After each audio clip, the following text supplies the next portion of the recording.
The Mercedes-AMG name was made on the backs of big, thundering, hand-built engines. But in recent years, there's been a bit of a dilution by adding machine-built V6s that bear the Falterbach letters.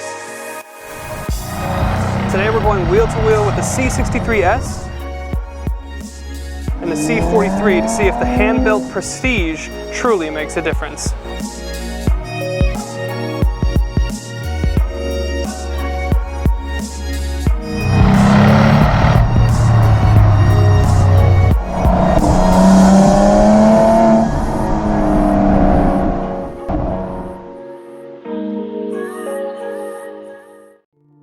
Alright, so the C43 is a newer nameplate, but it still has a twin-turbo V6 making 385 horsepower and 384 pound-feet of torque. It's got a 9-speed Mercedes-built gearbox, and it has 4MATIC all-wheel drive. But the big boy C63 has a 4-liter bi-turbo V8 arranged in a hot V formation to maximize turbo efficiency, and it makes 503 horsepower and 516 pound-feet of torque. It's also got a 9-speed AMG developed gearbox, and it only sends power to the back wheels using an ELSD managing torque. And it's brutishly quick. 0 to 60 is done in 3.7 seconds and is accompanied by the sound of a barbaric AMG V8 roar.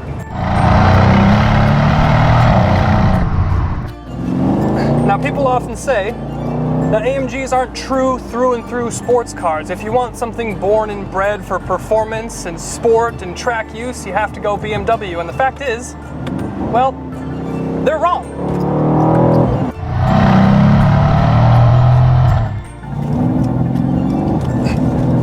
You have over 500 horsepower, you have a rapid gearbox, and you have a clever differential out back managing your torque.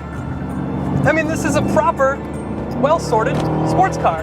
Now, with that being said, I do think I know what they mean, and I just did a comparison video between the RCF C63 AMG S and the BMW M4 competition, and the biggest takeaway was this.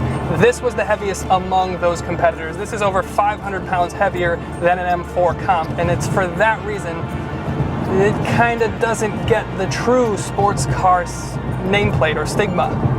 And that's where the C43 comes in. Even in sedan form like we have here, the C43 is 300 pounds lighter than that C63 coupe we just got out of.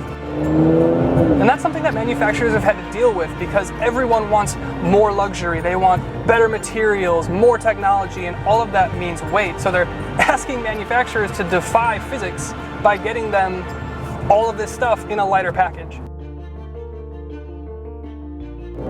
Now, I don't know exactly how they kept the weight off of the C43. I don't know if it's all engine or what, but you can absolutely feel it behind the wheel. This thing feels so much more rigid, it feels so much sharper and responsive. The gearbox is quick, the steering inputs are direct, and then the chassis is it just feels like it's more balanced, you know, and you can absolutely just feel the difference in weight and the effect that that has on the way that this car handles. The C43 feels like a world-class athlete. It feels like a basketball player. It's sharp, it's trim, it's fit, it's nimble.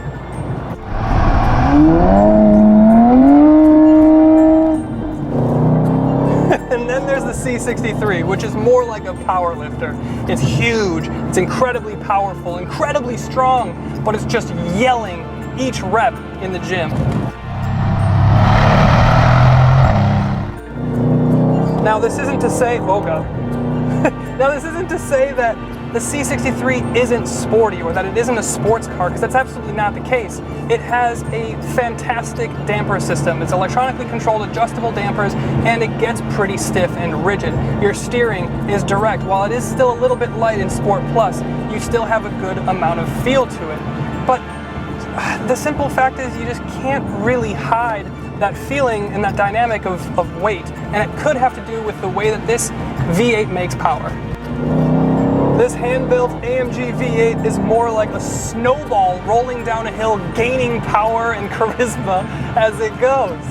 And, you know, to be totally honest, drop 2 gears, gas, I don't care as soon as I hear that exhaust sound. I love it.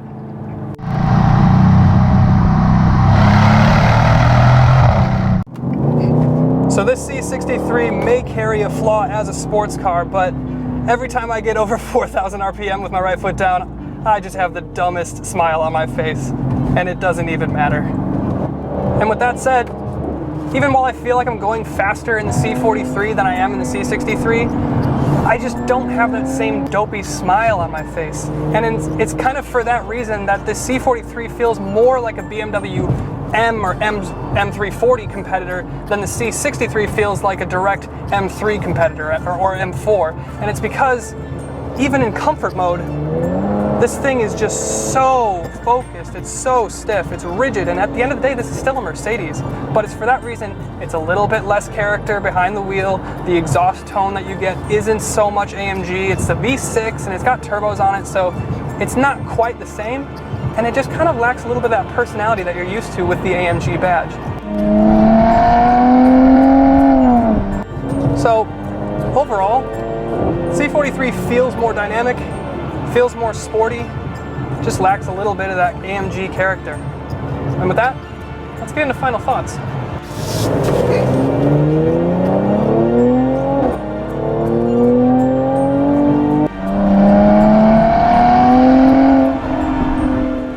Before we get into final thoughts, I want to thank my friends at Mercedes-Benz of Elmbrook in Waukesha, Wisconsin for donating these vehicles and making this video possible. They've been fantastic to work with, so thank you. Now, the title of this video is Diminishing Returns, and that's really difficult to diagnose with these two. With the BMW variants, the M3 versus the M340, it was a lot more simple because the M340 was a little bit more of a true watered down variant of an M3. However, these cars have very different characteristics. Yes, the C63, while it is flawed as a sports car in terms of weight, it's just a rolling ball of thunder and power and personality, and it's intoxicating. And on the other hand, you have the C43, which is very much the other way. It's more nimble, it's more buttoned down, it's more focused, it feels sharper, but it loses a little bit of that character. And I'm gonna leave you guys with a bit of a hot take, and it's this. The C63, the hand-built V8, this is the one that I would take home, drive day to day, drive to work, drive around B roads, but if I'm gonna go to the track and I wanna get better as a driver, I'm taking the C43. Thank you guys so much for watching. If you enjoyed the video, hit that thumbs up, subscribe, Downshift MKE on Instagram, and I'll see you guys next time.